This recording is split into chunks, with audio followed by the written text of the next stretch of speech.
Asoosama gabaabaa ilmoo haadha Ganee.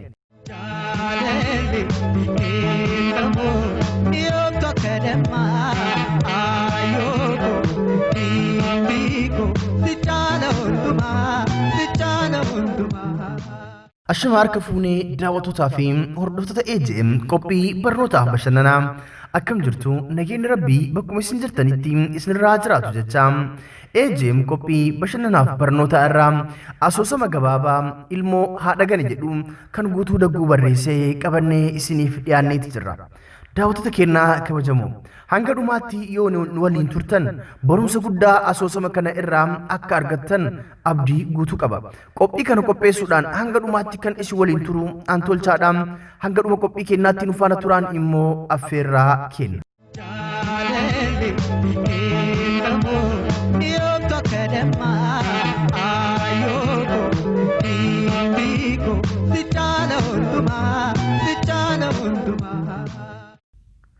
Yaadasaa Bantii jedhama. Yaadasaan kan dhalate godina Wallagga Lixaa aanaa Najjootti. Hin dhalate malee abbaasaa argee hin beeku. Abbaansaa yaadasaa qofa qaba. Akkuma yaadasaa godhateen akka lakkoofsa Habashaatti bara 2001 addunyaa kanarraa murtii ol iyyannoo hin qabneen godaale. Dhalasaa kana utuu ijjisaa guyyaa tokko hin argin biyya hin deebinetti deeme. Harmee yaadasaa Tolasheen Jireenyaa jedhamti. Adde Tolasheen dhalattee abbaaf haadha ishee sirnaan ijaan hin agarre. Mi'aa haadhaaf abbaa argitee hin beektu. Rakkinaan dhalatte, rakkinatti guddatte. Erga dhalattee gora namaatii hojii hojjechuu malee hin beektu. Bantii faanas achumatti wal baranii wal fuudhan. Lamaan isaanii harka qalleeyyiidha. Jireenyi isaanii harkaa gara afaaniiti. Yaadasaan erga dhalate takkaa itti badee hin beeku. Abbaansaa irraa godaanus bakka abbaa taatee kan guddiste harmee isaa adde Tolasheedha. Akka namaallee bakkee ba'ee hojiin hojjetu. Uffanni inni uffatu kan ijoollee abbaa qabeenyaa gadi miti. Tolasheef yeroo tokko tokko namoonni garaa laafanii qarshii maranii harka keessa kaa'u. Isheen garuu qarshii argatti kana galtee dhala koo jettee yaadasaaf kenniti.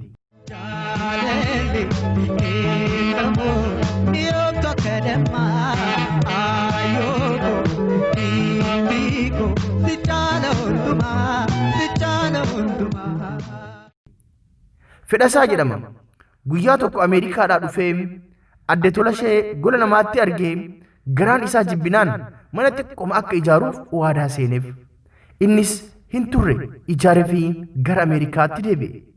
Manni sun maqaa Tolasheen ture. Diddee waajjira bulchiinsa magaalichaa deemtee maqaa yaadasaatti jijjiirteef. Haati ofii gaaddisa akka jedhan yaadasaaf gaaddisa dhugaa taateef. Abbaa ofiirraa wanti haati ofii namatti taatu tokko tokkoof hin galu.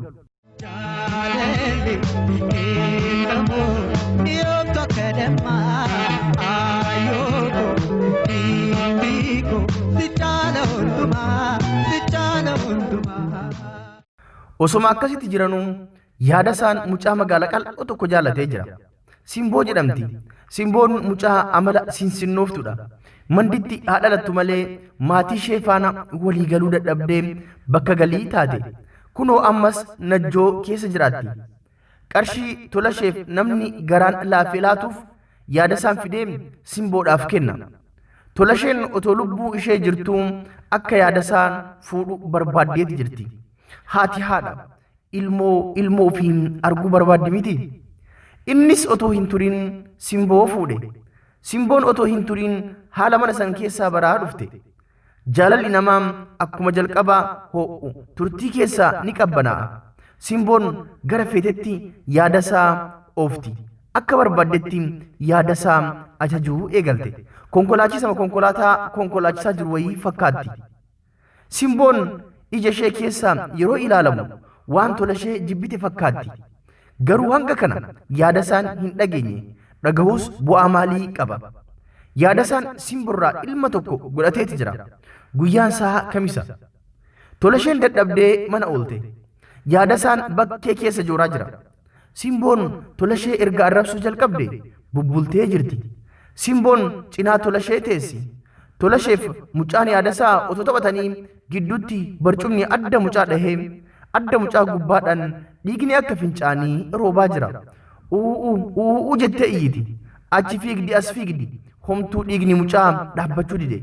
Mana qorichaa geessanii mucatti fooyyee godhachaa dhufe. Tola isheen bakkee baatee qarshii liqeeffattee dhufte. Dooktor Caalaaf kaffalte.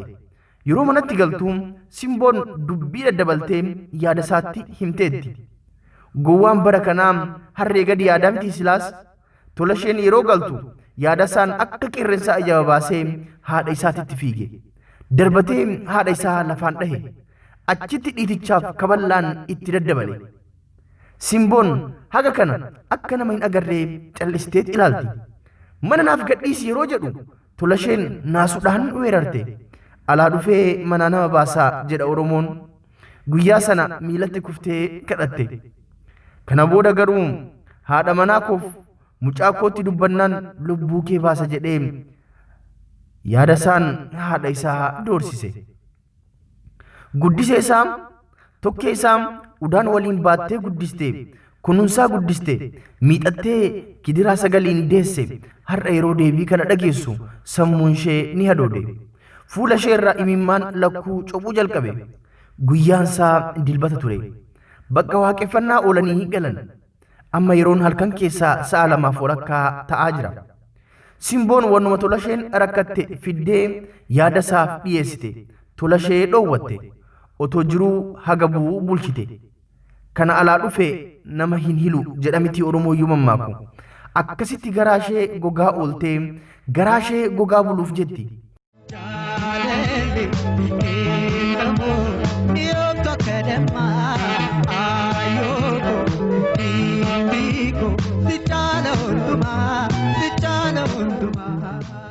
Halkan keessaa sa'a 7:00 ta'aa jira. Simboon hattoota waliin bakkeetti walii galteetti. Yaada isaan garuu tasuma keessa hin beeku. Hattootni galgala dhufanii balbala cabsanii seenan. Akkasiin hin iyyineef hunda isaaniitti shugguxii qaban. Yaada isaaf carraa kennan. Yookiin haadha manaa kee ajjeesna. Yookiin haadha kee ajjeesna. Isaan lachuu keessaa tokko filadhu jedhaniin. Eenyu naa filatu? Simboo filachuuf tola isheen guddiseedha. Haadha isaati. Kan asiin isa geesse. Tola ishee filachuuf simboon jaalallee isaaf haadha manaa isaa haadha mucaa isaati. Xumura irratti yaada isaan haadha isaa dhiisee simboo filate. Harmee isaa ajjeesisiise. Haadha isaa ishee gura namaatti guggubattee isa guddiste wareege. Gadhee dhalaa dhuftee shira namatti xaxxu hambifatee ilmoo haadha Ganee ta'e. Harmee isaa ishee takkaa nan dadhabe manaanaa bahi hin jenne galaafachiise. Guddisee isaa harka diinatti dabarsee laate. Osuma akkasitti jiranuu ji'a tokko booda simboo fi haadha isaan asoosaa dhimmaaf deemanii konkolaataan ittiin deeman garagaleenii otoo daqiiqaa hin turin hafuura hin deebine baafatan. Dhalli isaanii karaa irratti hafte. Abaarsa haadha isaanii galaafachiisetu qabe. Afaan callisuus ekeraan tola ishee otoo hin turin isaan qabe. Rabbi nu haa oolchu.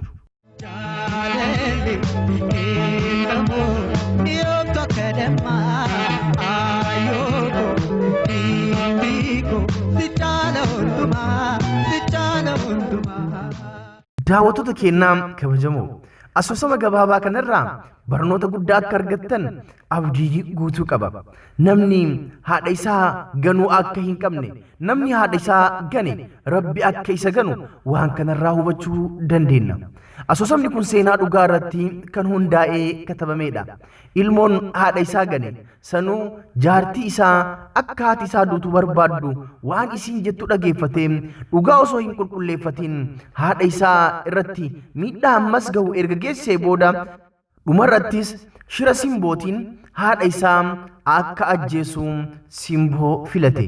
Daawwattoota keenyaa kabajamoo waan kanarraa barumsa guddaa fudhannee haadhaa fi abbaa keenyaaf dursa kenninee waan hunda ija gatii qabduu fi ija bilchina qabuun akka laallu abdii guutuu qabna.